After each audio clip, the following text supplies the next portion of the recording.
कहते हैं भारत की धरती पर हजारों रहस्य दफन हैं, पर कुछ जगहें ऐसी भी हैं जिनके नाम से ही दिल की धड़कनें तेज हो जाती हैं। आज मैं आपको ऐसी ही एक जगह की कहानी सुनाने वाला हूं। कालीगिरी की घाटी। एक ऐसी घाटी जहां सूरज ढलने के बाद परिंदा भी पर नहीं मारता। लोग बताते हैं कि जो भी यात्री इस घाटी में रात के समय गया या तो वापस नहीं आया, और अगर आया तो अपनी आवाज खोकर पागल हो चुका था। कैमरा धीरे धीरे काले जंगल की तरफ जूम करता है। चारों तरफ फैली खामोशी, पेड़ों के बीच घूमती काली परछाइयां और हवा में घुली अजीब सी ठंडक, जैसे कोई अदृश्य ताकत आपको अपने भीतर खींच रही हो। लेकिन असली डर तब शुरू होता है जब आपको पता चलता है कि यह घाटी हमेशा से शापित नहीं थी। यह कभी एक गांव था, हंसता खेलता खुशहाल, जहां त्योहार मनते थे, ढोल बजते थे, बच्चे खेलते थे। फिर एक रात कुछ ऐसा हुआ जिसने पूरी घाटी को खामोश, निर्जन और मनहूस बना दिया। उस रात आसमान में चांद नहीं था, सिर्फ काली स्याही जैसा अंधेरा। और उसी अंधेरे में गांव वालों ने पहली बार उसे देखा। एक परछाई जिसकी आंखों में आग थी और जिसकी चीख से ही पेड़ सूख जाते थे। क्या हुआ था उस रात? कौन थी वो परछाई? और क्यों आज तक कोई इस घाटी में कदम रखने की हिम्मत नहीं करता? आज इस वीडियो में हम खोलेंगे इस शापित घाटी का वो भयावह रहस्य जिसे सुनकर आपकी रूह कांप उठेगी और नींद कई रातों तक गायब हो जाएगी। तैयार हैं? तो सांस रोक लीजिए, क्योंकि असली कहानी अभी शुरू होती है। कहानी अब पहुंचती है हमारे मुख्य पात्र अर्जुन तक। 25 साल का एक ट्रेवल व्लॉगर जो रहस्यमयी जगहों की खोज में दुनिया घूमता रहता था। दर्शक उसे पसंद करते थे, उसकी हिम्मत, उसका स्टाइल और उसका सच को खोज निकालने का जुनून। लेकिन एक रात अर्जुन को एक अजीब ईमेल मिला। ईमेल का विषय था, welcome to Kaligiri valley if you dare. Arjun हंस पड़ा। अरे वाह, आज कोई मुझे डराना चाहता है। पर जैसे ही उसने ईमेल खोला, उसका चेहरा सख्त हो गया। ईमेल में सिर्फ एक लाइन थी, सच हमेशा खूबसूरत नहीं होता, पर अगर तुम चाहते हो कि दुनिया उसे देखे तो कालीगिरी घाटी आ जाओ। और नीचे एक पुरानी खून से सनी हुई लोकेशन फोटो। उस फोटो में वही घाटी थी जिसकी कहानियां बचपन से उसके गांव में फुसफुसाकर सुनाई जाती थीं। पर उस फोटो में कुछ और भी था। एक धुंधली परछाई जो सीधा कैमरे की तरफ देख रही थी, जैसे जैसे वो अर्जुन को पहचानती हो। अर्जुन ने फोटो की जूम करके देखा। परछाई की जगह अब खाली थी, मानो कोई उसे देख रहा था। और जैसे ही उसने ध्यान दिया, वो गायब हो गई। अगली सुबह अर्जुन ने अपने बैग पैक किए। ड्रोन, कैमरे, टॉर्च, बुखार की दवा और एडवेंचर का कीड़ा, सब साथ में लेकर वह निकल पड़ा उस जगह जहां कोई जाना भी नहीं चाहता। बस के सफर में ड्राइवर ने उसे घूरकर पूछा, कहाँ जाना है भाई? अर्जुन ने मुस्कुराते हुए जवाब दिया, कालीगिरी घाटी। ड्राइवर अचानक चुप हो गया। उसकी उंगलियां स्टीयरिंग पर कांपने लगीं। और कुछ सेकंड बाद उसने कहा, उधर अब कोई नहीं जाता साहब। वो जगह बुलाती है, पर वापस जाने नहीं देती। अर्जुन हंसकर बोला, इतनी डरावनी है क्या?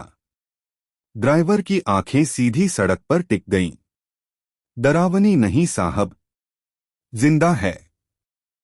बस अचानक से रुक गई।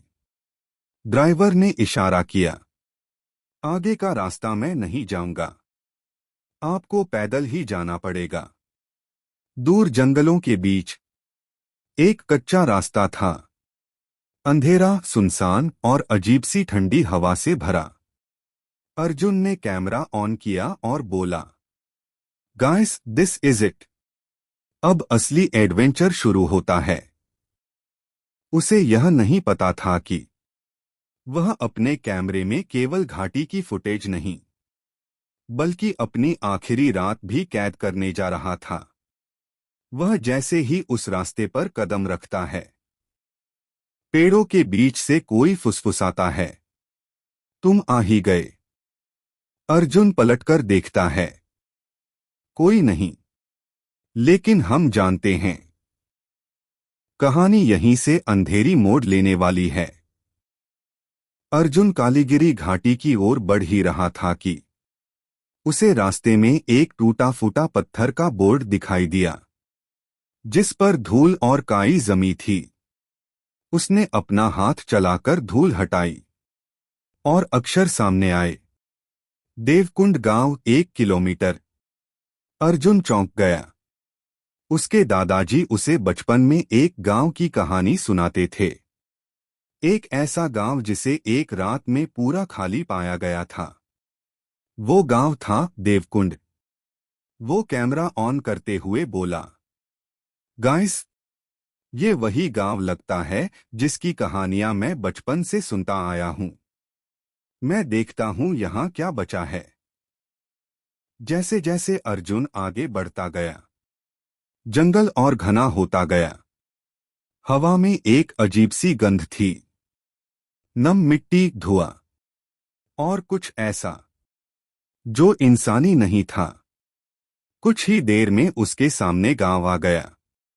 मिट्टी के टूटे घर, ऊपरी मंजिलों से झूलते हुए लकड़ी के दरवाजे, और बीच में वह पुराना कुआं जिसके बारे में कहा जाता था कि उसमें कुछ ऐसा था जिसे कभी बाहर नहीं आना चाहिए था। अर्जुन ने रिकॉर्डिंग शुरू की। ये गांव बिल्कुल वैसा ही दिख रहा है जैसा दादाजी बताते थे, पर यहां कोई है नहीं। तभी एक घर से ठक ठक ठक की आवाज आई, जैसे कोई अंदर चल रहा हो। अर्जुन टॉर्च जलाकर उस घर के पास गया। दरवाजा आधा टूटा था, हवा में हिल रहा था। उसने डरते डरते उसे धक्का दिया। अंदर अंधेरा था, बहुत गहरा। टॉर्च की रोशनी में टूटी चारपाई, बिखरे बर्तन और दीवार पर लाल कोयले से बनी एक आकृति। वह आकृति किसी देवी की नहीं थी, वो किसी अज्ञात चीज की थी। 3 आंखें, लंबी भुजाएं और बाल जैसे कांटे।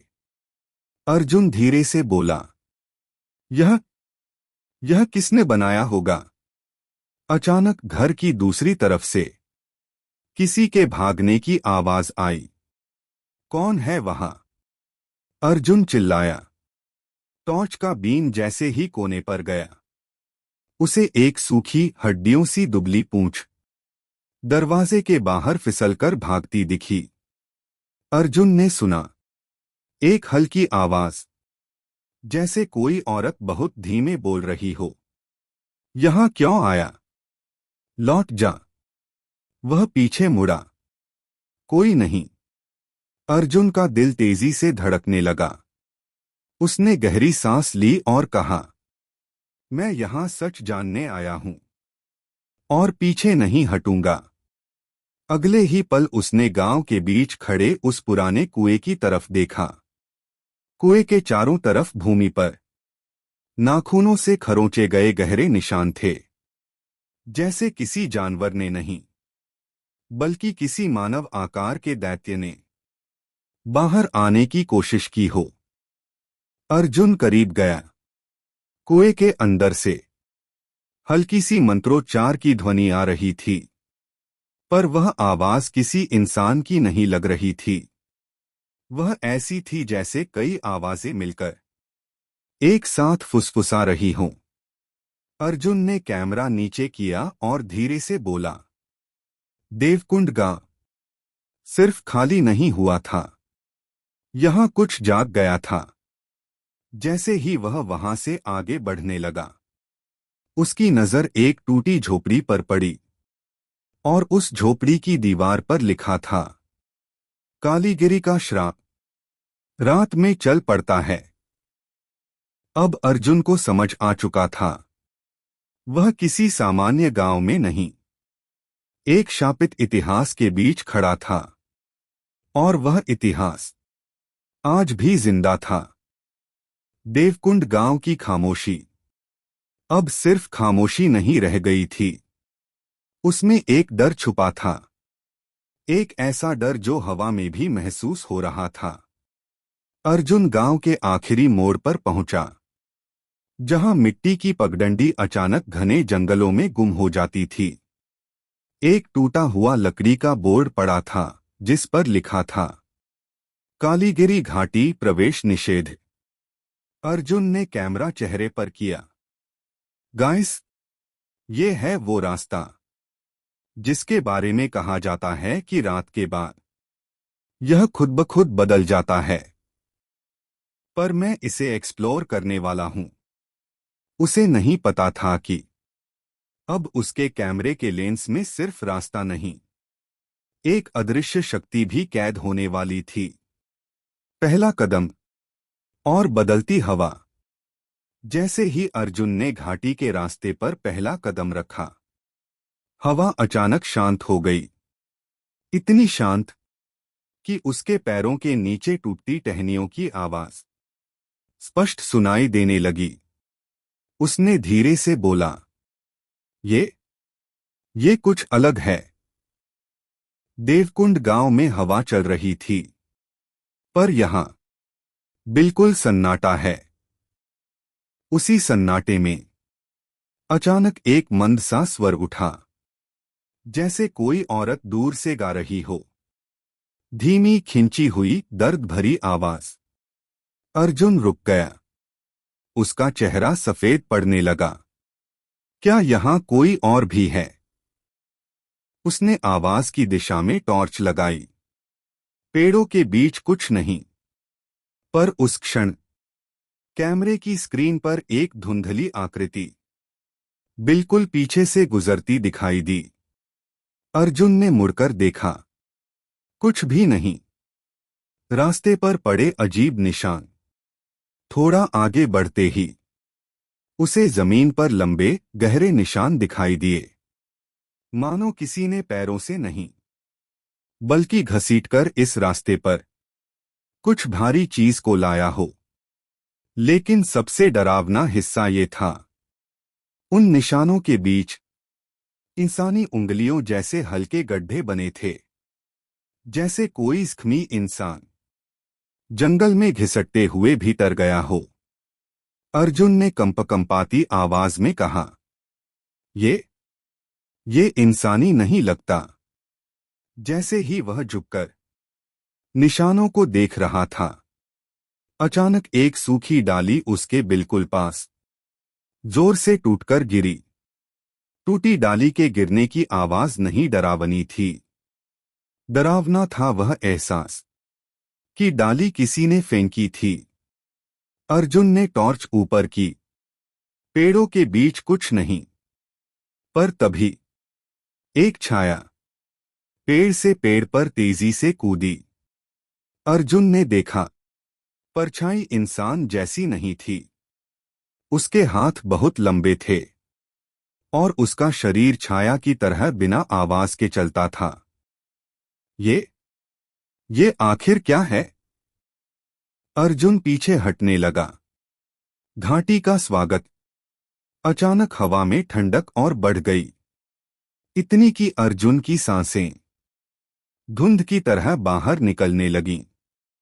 हवा में एक आवाज उभरी, बहुत धीमी, बहुत कानों में चुभने वाली। तुम लौट क्यों नहीं गए? अर्जुन डर के मारे जम गया। उसने कैमरा सीधा सामने किया। कौन है? सामने आओ। और तभी टॉर्च के प्रकाश में रास्ते के मध्य एक छोटा लकड़ी का खिलौना दिखा। एक कठपुतली। वह कठपुतली वैसी ही थी जैसी उसके दादाजी कहा करते थे। यह खिलौने उस दानव को रोके रखने के लिए गांव वाले रखते थे, लेकिन खिलौने की आंखें बस अभी अभी खुली हुई लग रही थीं। अर्जुन ने उसे उठाने के लिए हाथ बढ़ाया, पर जैसे ही उंगली छुई, कठपुतली खुद ब खुद खड़ी हो गई। उसका सिर धीरे धीरे घूमकर अर्जुन की तरफ मुड़ा और उसने अपनी लकड़ी की आवाज में कहा, अब तुम वापस नहीं जा सकते। टॉर्च की रोशनी झिलमिलाई। कठपुतली फिर गिरकर टूट गई, पर वह आवाज अभी भी हवा में गूंज रही थी। अर्जुन डर गया था, लेकिन अब वह लौट भी नहीं सकता था, क्योंकि उसके पीछे का रास्ता पहले जैसा नहीं रहा, पूरी तरह बदल चुका था। जंगल ने रास्ते को निगल लिया था। अब सिर्फ एक ही रास्ता था, आगे की ओर, सीधे कालीगिरी घाटी के दिल में। अर्जुन अब घाटी के भीतर काफी आगे आ चुका था। पेड़ों की ऊंचाई बढ़ती जा रही थी और रोशनी कम होती जा रही थी। शाम रात में बदल रही थी और कालीगिरी घाटी धीरे धीरे जाग रही थी। अर्जुन ने कैमरा सामने किया। गाइस, अब मुश्किल से 10 मिनट में अंधेरा पूरी तरह छा जाएगा। मैं कोशिश करूंगा कि घाटी का हर हिस्सा दिखा सकूं। पर सच यह था, उसकी आवाज में डर पहली बार साफ सुनाई दे रहा था। घाटी की चुप्पी, जो चुप्पी नहीं थी। अचानक हवा बिल्कुल रुक गई। कोई पत्ता नहीं हिला, कोई कीड़ा नहीं बोला। घाटी एकदम मृत महसूस होने लगी। अर्जुन ने कानों पर जोर दिया और उसे एहसास हुआ कि घाटी में कोई खामोशी नहीं, बल्कि छिपी हुई आवाजें हैं। जैसे कई लोग दूर बैठकर बहुत धीरे धीरे मंत्र जप रहे हों। उसने कैमरा जूम किया। दूर पहाड़ी के पास धुंध के बीच कुछ आकृतियां खड़ी दिखाई दीं, मानो इंसान हो, पर उनकी गर्दनें असामान्य रूप से लंबी थीं। अर्जुन ने पलक झपकते ही देखा, आकृतियां गायब। पहला संकेत अंधेरा सांस लेता है। अचानक कहीं से तेज झोंके की तरह एक काली धुंध अर्जुन के सामने आई और उसके सिर के पास गुजर गई। ना हवा, ना कोई जानवर, वो कुछ और था। अर्जुन ने घबराकर टॉर्च जलाई। आसपास सिर्फ पेड़। पर जैसे ही उसने टॉर्च का बीम नीचे किया, जमीन पर कुछ लिखा हुआ था, सूखे खून जैसे रंग से, सूरज ढले तो मत रुकना। अर्जुन के चेहरे पर डर की एक परत और बढ़ गई। वह बुदबुदाया, कौन लिखता है ये सब, और क्यों? जैसे ही वह आगे बढ़ा, पेड़ों के बीच से एक झटका सा लगा, मानो कोई अदृश्य चीज उसके पास से तेजी से निकलकर भागी हो। उसने कैमरा घुमाया और पहली बार उसे घाटी का चेहरा दिखा।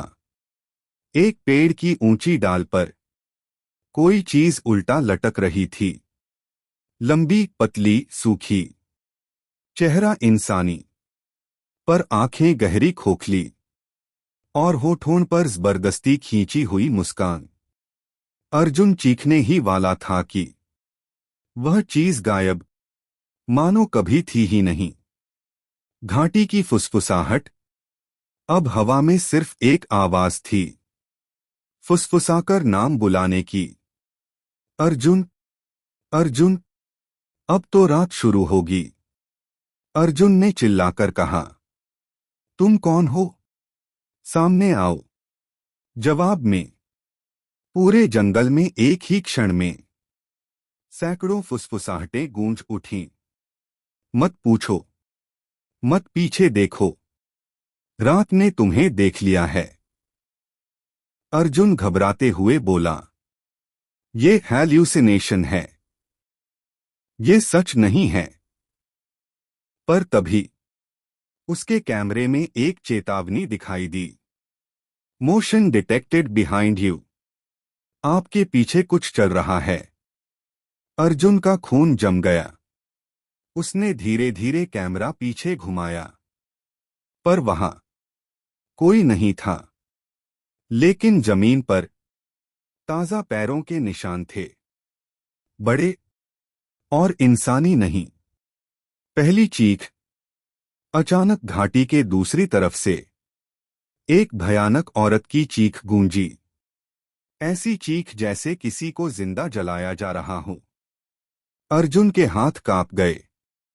उसने तुरंत कैमरा उसकी दिशा में किया, जहां घने जंगलों के बीच लाल रंग की छोटी सी लौ उठी। और अचानक जंगल पूरी तरह अंधेरा हो गया। लौ बुझ गई और फिर धप धप धप, मानो भारी कदमों से कोई चीज सीधे उसकी ओर दौड़ रही थी। अर्जुन डर के मारे पीछे हटने लगा, पर तभी कदमों की आवाजें एकदम उसके पीछे आकर रुक गईं। उसने धीरे धीरे कैमरा घुमाया, पर उसके पीछे सिर्फ अंधेरा था। लेकिन वहीं उसके पैरों के पास एक पुराना जला हुआ हाथ जमीन से बाहर निकला हुआ था, जिसके उंगलियों पर राख जमी थी और उंगली हिल रही थी, जैसे किसी अदृश्य शरीर के साथ वह अभी भी जिंदा हो। अर्जुन पीछे गिर पड़ा और तभी अंधेरे में से एक आवाज उभरी, रात का पहला संकेत पूरा हो चुका है, अब तुम हमारे हो। अर्जुन अब इस बात को समझ चुका था। घाटी सिर्फ डरावनी नहीं थी, वह जिंदा थी, और उसकी हर सांस, हर फुसफुसाहट का एक ही संकेत था, अभी असली रात बाकी है। लेकिन इस सब के बीच अर्जुन को उम्मीद की एक हल्की किरण दिखी। उसे एक पगडंडी दिखाई दी, जो बाकी रास्तों की तरह अंधेरी नहीं थी, बल्कि उस पर हल्की सी सफेद राख बिखरी हुई थी। उसने कैमरा उठाकर कहा, गाइस, मुझे लगता है यह रास्ता दूसरों से अलग है। शायद यहां कोई रहता हो या रहा हो। वह राख से भरी पगडंडी का पीछा करने लगा। जंगल की आवाजें जैसे उसी को देख रही थीं। हर कदम के साथ आसपास के पेड़ों के तने और काले होते जा रहे थे। करीब 5 मिनट चलने के बाद अचानक घाटी खुली और अर्जुन ठिठक गया। उसके सामने एक छुपा हुआ आश्रम खड़ा था। टूटी दीवारें, पेड़ों की जड़ों से ढकी छत और प्रवेश द्वार पर बना एक पुराना लाल रंग का प्रतीक, त्रिकाल यंत्र। यह वह चिन्ह था जिससे उसके दादा कहा करते थे। इस यंत्र का काम था घाटी के राक्षस को रोके रखना। अर्जुन के कदम खुद ब खुद आश्रम की ओर बढ़ गए। आश्रम की सिहरन भरी खामोशी। अंदर बिल्कुल सन्नाटा था। दीवारों पर जले हुए हाथों के निशान, फर्श पर राख की परत और बीच में एक बड़ा सा हवन कुंड, जो लगता था जैसे अभी अभी बुझा हो। अर्जुन फुसफुसाकर बोला, यहां कोई रहता था, या शायद कोई साधना करता था। उसने देखा कि हवन कुंड के किनारे छोटे छोटे लोहे के ताबीज पड़े थे। उन पर संस्कृत के शब्द खुदे थे, निद्रा बंध, अध्यात्म रक्षा, और एक जो पढ़ते ही उसकी रीढ़ में सिहरन दौड़ गई, निशामुक्त, रात को आजाद मत करना। अर्जुन की सांसें भारी होने लगीं। तभी पीछे से किसी के चलने की धीमी आवाज आई। चर्र, चर्र, चर्र। वह मुड़ा। कोई नहीं। लेकिन अगले ही पल आश्रम की दीवार पर एक छाया उभरी। छाया इंसानी नहीं थी। उसकी गर्दन लंबी, पैर उल्टी दिशा में मुड़े हुए और हाथ जानवर जैसे। वह छाया धीरे धीरे दीवार से उतरकर फर्श की ओर बढ़ी, मानो वह 3 डायमेंशनल हो गई हो। अर्जुन डर के मारे पीछे हट गया। आश्रम का रक्षक, बुजुर्ग साधु। अचानक आश्रम के अंधेरे कमरे से एक भारी आवाज गूंजी। मत डरो, तुम मनुष्य हो। अर्जुन चौंक पड़ा। एक दुबला-पतला, सफेद दाढ़ी वाला साधु छड़ी के सहारे बाहर आया। उसकी आंखें पीली थीं, लेकिन उनमें गजब की चमक थी। अर्जुन ने कांपते हुए पूछा, आप कौन हैं? साधु ने धीरे से कहा, मैं वही जो इस घाटी को अब तक संभाले हुए था, पर मेरी शक्ति अब खत्म हो रही है। अर्जुन ने हड़बड़ाकर पूछा, यह घाटी, यह चीजें, ये सब क्या है?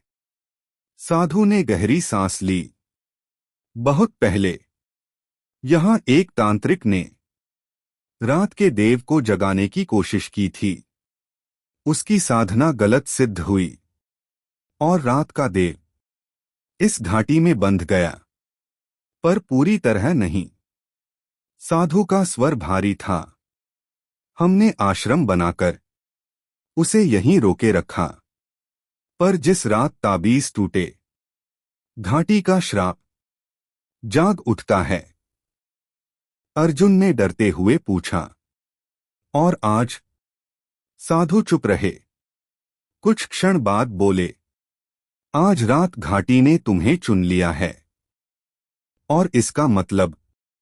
वह अर्जुन की आंखों में देखते हुए बोला, तुम अब इसे पूरा किए बिना वापस नहीं जा सकते। अर्जुन का दिल तेजी से धड़कने लगा। क्या पूरा करना? मुझे यहां से निकलना है। साधु ने चिल्लाकर कहा, रात को मत जगाना। अगर उसने तुम्हें देख लिया तो भागने का कोई रास्ता नहीं बचेगा। अर्जुन कुछ कह पाता, इससे पहले ही आश्रम की दीवारों पर वह अजीब छाया फिर से दिखाई देने लगी। इस बार पहले से ज्यादा साफ। साधु ने कांपती आवाज में कहा, वह आ गया है, रात का पहला पहरेदार। और उस छाया की आंखें लाल चमकने लगीं। आदित्य, रोशन और मीरा आश्रम के अंदर खड़े थे, और सामने उस अजीब बूढ़े साधु की आंखें अब लाल सी चमक रही थीं। आदित्य ने डरते हुए पूछा, बाबा, ये घाटी ऐसी क्यों है? यहां हर रात क्या होता है? साधु ने धीरे धीरे अपनी जली हुई आवाज में कहा, क्योंकि ये घाटी शापित है और इसका श्राप 400 साल पुराना है। तीनों के पैरों तले जमीन खिसक गई। आदित्य ने कहा, कौन सा श्राप? साधु ने एक पुरानी मिट्टी की दीपक जलाया और बोला, एक श्राप की शुरुआत राजकुमारी वैदर्शना। 400 साल पहले यही घाटी कभी राजपुरा राज्य के अंतर्गत आती थी। यहाँ की राजकुमारी वैदर्शना प्रकृति प्रेमी, शांत और श्रापों की भविष्यवाणी करने वाली मानी जाती थी। कहते हैं उसकी आंखों में भविष्य दिखता था। लेकिन राज्य के सेनापति ताम्रध्वज को उसकी शक्तियों से डर लगता था। वह मानता था कि राजकुमारी की शक्तियां उसके लिए खतरा बन सकती हैं। एक रात लालच, सत्ता और डर ने मिलकर उसे राक्षस बना दिया। वह राजकुमारी का अपहरण कर इस घाटी में ले आया। 2 मोरघाटी जहां खून बहा था। साधु ने अपनी उंगली से फर्श पर एक निशान खींचा। यहीं, इसी जगह ताम्रध्वज ने राजकुमारी को कैद किया था। मीरा ने कांपती आवाज में पूछा। फिर क्या हुआ? साधु ने कहा। राजकुमारी ने आखिरी सांस तक लड़ाई की, लेकिन वह अकेली थी। मरने से ठीक पहले उसने एक भविष्यवाणी की। यह घाटी हर 100 साल में जागेगी, और जो भी यहां प्रवेश करेगा वह या तो अपने अतीत से टकराएगा या अपनी मौत से। राजकुमारी का शरीर गायब हो गया, लेकिन उसकी आत्मा इस घाटी की मिट्टी में समा गई। 3 श्राप का असली रूप। आदित्य ने पूछा, लेकिन हर 100 साल क्या होता है? साधु ने दीपक बुझा दिया। अंधेरा फिर से फैल गया। धीरे से बोला, हर 100 साल राजकुमारी की आत्मा और ताम्रध्वज की दैत्य जैसी आत्मा दोनों इस घाटी में लौटते हैं, और जो भी इंसान यहां होता है उन दोनों के बीच की लड़ाई का हिस्सा बन जाता है। कभी कभी उन्हें भविष्य दिखता है, कभी अतीत की परछाइयां, कभी आवाजें, और कभी उनके मन का सबसे बड़ा डर जीवित हो जाता है। मीरा की सांसें तेज हो गईं। रोशन की आंखों में दहशत उतर आई। 4 साधु की चेतावनी। देखो, साधु ने कहा, आज वही रात है, 100 साल पूरा होने की रात। तुम तीनों गलत समय पर गलत जगह पर आ गए हो। तभी आश्रम की दीवारों पर उभरने लगे काले हाथों के निशान, जैसे कोई अदृश्य शक्ति बाहर निकलने की कोशिश कर रही हो। साधु चिल्लाया, भागो! आज ताम्रध्वज की आत्मा जाग चुकी है। अगर वह तुम में से किसी को चुन ले तो सुबह का सूरज नहीं देख पाओगे।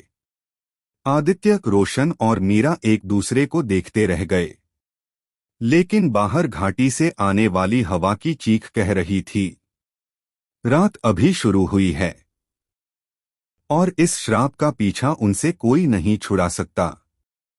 आदित्य, रोशन और मीरा आश्रम से बाहर निकलने ही वाले थे कि अचानक पीछे से एक आवाज आई, रुको, तुम्हें पूरा सच जानना होगा। तीनों ने मुड़कर देखा। वहां वही लड़की खड़ी थी, नैना, जिससे ये लोग गांव के रास्ते में मिले थे। लेकिन इस बार उसका चेहरा बदला हुआ था।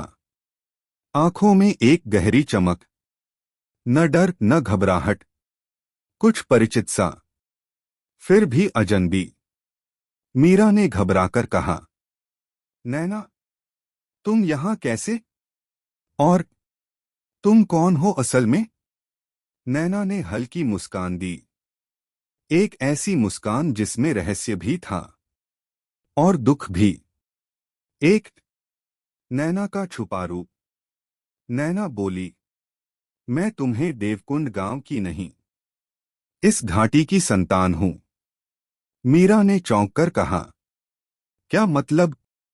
नैना ने धीरे धीरे आगे बढ़ते हुए कहा, हर 100 साल में जब यह श्राप जागता है, मेरी आत्मा भी जन्म लेती है। तीनों के चेहरे पर सदमे की रेखाएं उभर आईं। 2 वैदर्शना की आखिरी इच्छा। नैना ने अपनी आंखें बंद कीं और बोली, मैं राजकुमारी वैदर्शना की अंतिम इच्छा का एक अंश हूं, एक आत्मिक प्रतिध्वनि जिसे लोगों को चेतावनी देने के लिए बनाया गया था। आदित्य की आवाज कांप गई, मतलब तुम इंसान नहीं हो? नैना ने सिर हिलाया, मैं इंसानों की तरह जीती हूं, उनके बीच रहती हूं, लेकिन मेरा हर जन्म सिर्फ एक उद्देश्य लेकर आता है, लोगों को ताम्रध्वज के श्राप से बचाना। रोशन ने फुसफुसाकर कहा, तभी यह इतनी अचानक वहां मिली थी, जैसे पहले से जानती हो कि हम आएंगे। नैना शांत खड़ी रही, क्योंकि मुझे पता था इस बार घाटी ने तुम्हें चुना है। 3 असली कारण क्यों चुने गए ये तीनों? आदित्य ने गहरी सांस लेकर पूछा। हम ही क्यों? हम तीनों में ऐसा क्या है? नैना ने आंखें ऊपर उठाईं और एक वाक्य बोला जिसने सबको झकझोर दिया। क्योंकि तुम तीनों के अंदर कुछ ऐसा है जिससे ताम्रध्वज डरता है और वैदर्शना उम्मीद रखती है। मीरा ने पूछा, हमारे अंदर क्या? नैना, डर। कभी कभी वही हथियार बनता है जो दानव को सबसे ज्यादा चोट पहुंचाता है। 4 नैना की चेतावनी, सबसे डरावनी बात। अचानक नैना के शरीर से हल्की रोशनी निकलने लगी, जैसे उसके भीतर दो दुनियाएं एक साथ मौजूद हों। वह बोली, आज रात ताम्रध्वज पूरी शक्ति में है और तुम्हें रोकने के लिए वह किसी भी हद तक जा सकता है। रोशन ने घबराकर पूछा, लेकिन हम क्या कर सकते हैं? नैना ने धीरे से हाथ बढ़ाया। एक काले धागे का टुकड़ा था जिसे उसने 3 हिस्सों में बांट दिया। इसे हमेशा अपने साथ रखना, ये तुम्हें उसके भ्रमों से बचाएगा, लेकिन सच से नहीं। तीनों ने धागे ले लिए। 5 नैना का अंतिम खुलासा। आदित्य ने अंतिम सवाल पूछा, नैना, क्या तुम राजकुमारी वैदर्शना ही हो? नैना ने मुस्कान नहीं दी, सिर्फ इतना कहा, मैं वैदर्शना नहीं, लेकिन मैं वही दर्द हूं जिसे उसने पीछे छोड़ा था। अचानक हवा तेज हो गई। नैना धीरे धीरे हवा में धुंध की तरह घुलने लगी। उसके आखिरी शब्द गूंजे, जल्दी करो, ताम्रध्वज जाग चुका है और वह तुमसे सिर्फ एक चीज चाहता है, तुम्हारा सबसे गहरा डर। नैना गायब हो गई और घाटी में एक अजीब सी खामोशी फैल गई। नैना के गायब होते ही वातावरण अचानक बदल गया। हवा सिर्फ बह नहीं रही थी, जैसे किसी अदृश्य ताकत को रास्ता बना रही हो। आदित्य, रोशन और मीरा अभी भी उस जगह खड़े थे जहां कुछ क्षण पहले नैना खड़ी थी। मीरा ने कांपते हुए कहा, ये कैसी आवाजें हैं? आदित्य ने ध्यान से सुना। फुसफुसाहट, लेकिन इंसानों की नहीं। जैसे हजारों परछाइयां अपने पैरों को घसीटते हुए घाटी की तरफ बढ़ रही हों। एक परछाइयां जाग उठीं। जैसे ही वे आगे बढ़े, पेड़ों की लंबी परछाइयां अचानक फैलने लगीं। सूरज तो कब का ढल चुका था, लेकिन अब अंधेरा सिर्फ अंधेरा नहीं था, वह जिंदा था। रोशन ने पीछे मुड़कर देखा और उसकी रीढ़ में सन्नाटा उतर गया। पेड़ों की परछाइयां खुद ब खुद जमीन से उठ रही थीं, धुएं की तरह, लेकिन आकार इंसानों जैसे। मीरा चीख उठी, आदित्य, वो चीजें हमारी तरफ आ रही हैं। 2 पहला हमला। अचानक एक परछाई इतनी तेजी से आगे बढ़ी कि रोशन का हाथ छू गई। उसके छूते ही रोशन का पूरा हाथ बर्फ जैसा ठंडा हो गया। रोशन दर्द से चिल्लाया, आदित्य, ये छूती हैं तो अंदर का डर बाहर खींच लेती हैं। परछाइयां अब तेजी से बढ़ने लगीं। उनकी फुसफुसाहट अब शब्दों में बदल रही थी, डर और ज्यादा डर। मीरा ने तुरंत अपनी कलाई पर बंधा काला धागा कसकर पकड़ा। तभी एक परछाई उस धागे को छूते ही पीछे हट गई, जैसे उसे जोर का झटका लगा हो। 3 धागे की शक्ति। आदित्य चिल्लाया, ये धागा इन्हें रोक रहा है। हाथ मत छोड़ना। लेकिन परछाइयां सिर्फ हमला नहीं कर रही थीं, वे उनके मन के अंदर झांक रही थीं। अचानक मीरा के सामने उसके बचपन का एक दृश्य उभर आया। अंधेरा कमरा, चीखें, और वह अकेली। मीरा कांपते हुए बोली, नन्ही, ये तो मेरा बचपन है। ये कैसे? परछाइयां उसके चारों ओर घूमने लगीं, जैसे उसके डर का मजा ले रही हों।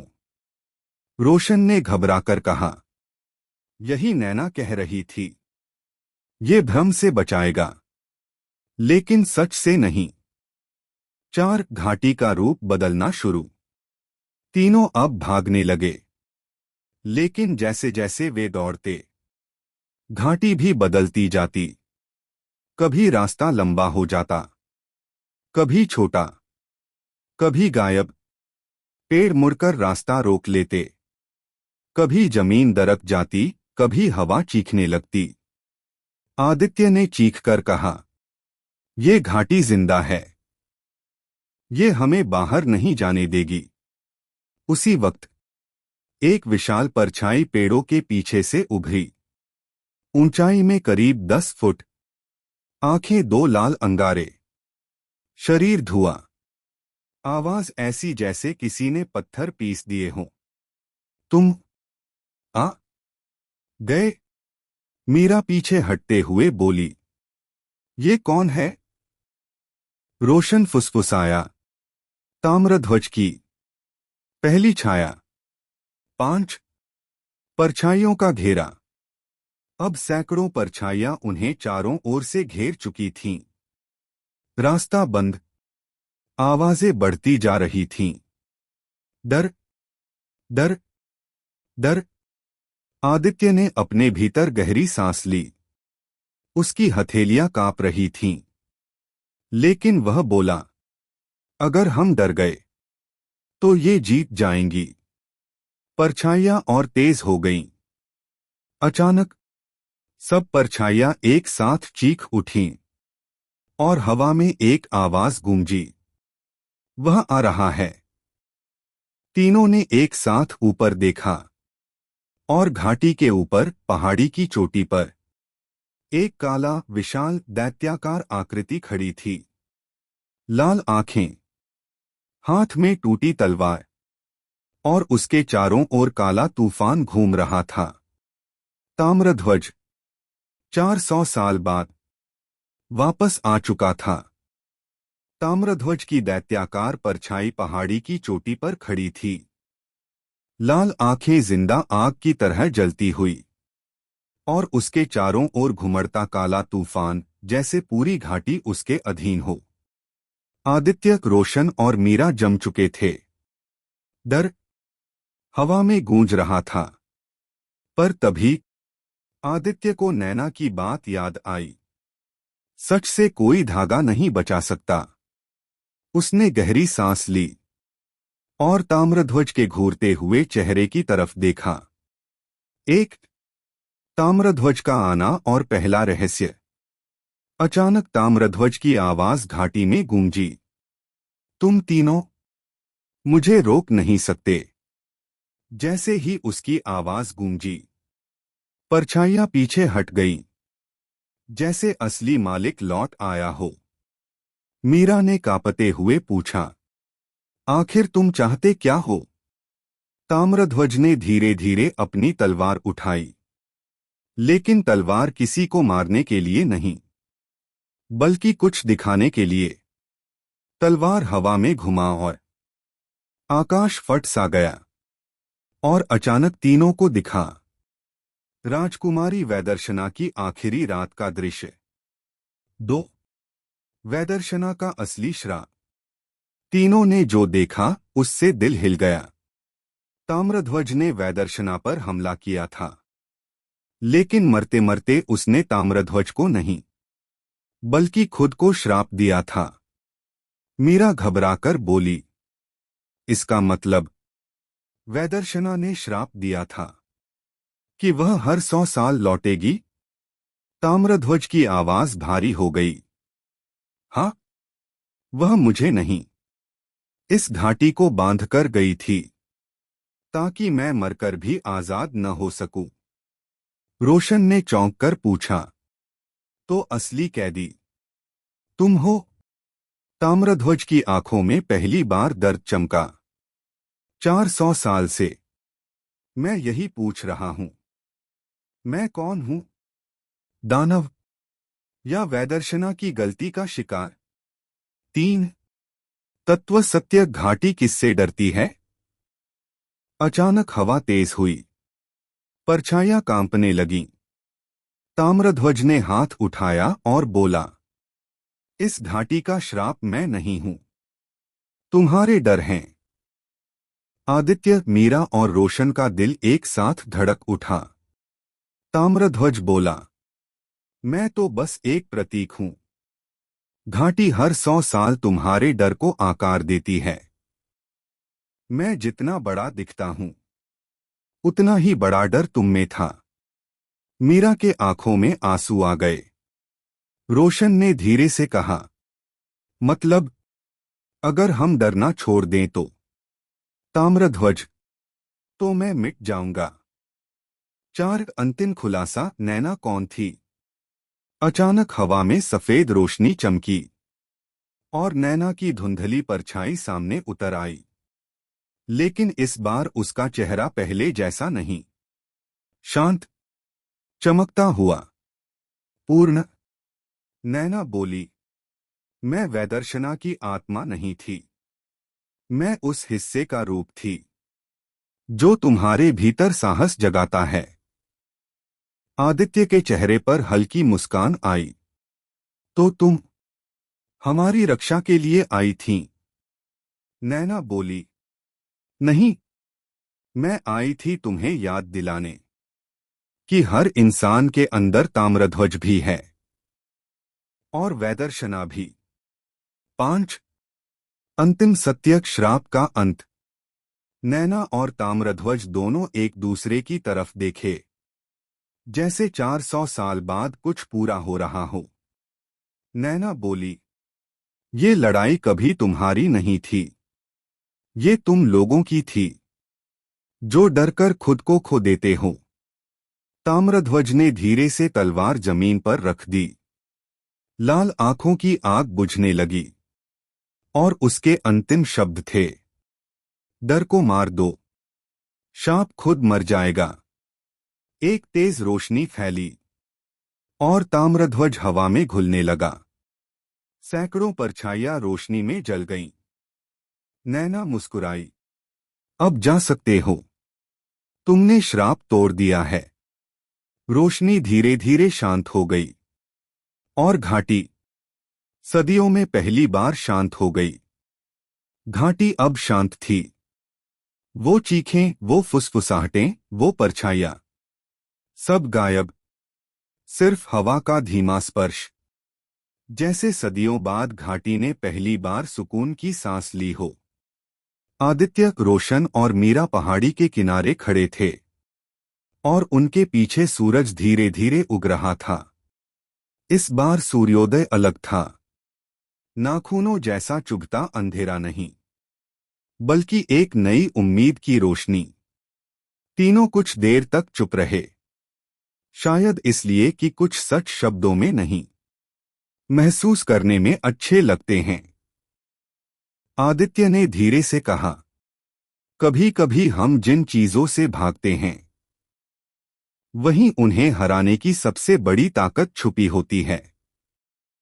मीरा मुस्कुराई, डर इंसान को तोड़ भी सकता है और बनाकर भी छोड़ सकता है। हमने इसे चुना, अपने आप को बनाने के लिए। रोशन ने घाटी की ओर आखिरी बार देखा।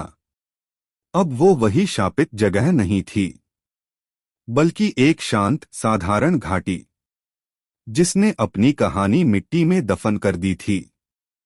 हवा में एक हल्की सी सरसराहट हुई, जैसे कोई कह रहा हो, धन्यवाद। शायद वो नैना थी, शायद वैदर्शना, या शायद हमारे अपने भीतर का साहस। तीनों घाटी से नीचे उतरने लगे, धीमी चाल में, लेकिन दिल में एक नई समझ के साथ। कहानी शुरू हुई थी डर से, लेकिन खत्म हुई हिम्मत पर। सबसे बड़ा श्राप डर नहीं, उसका सामना न कर पाना है, और सबसे बड़ा वरदान, उसे जीत लेना है।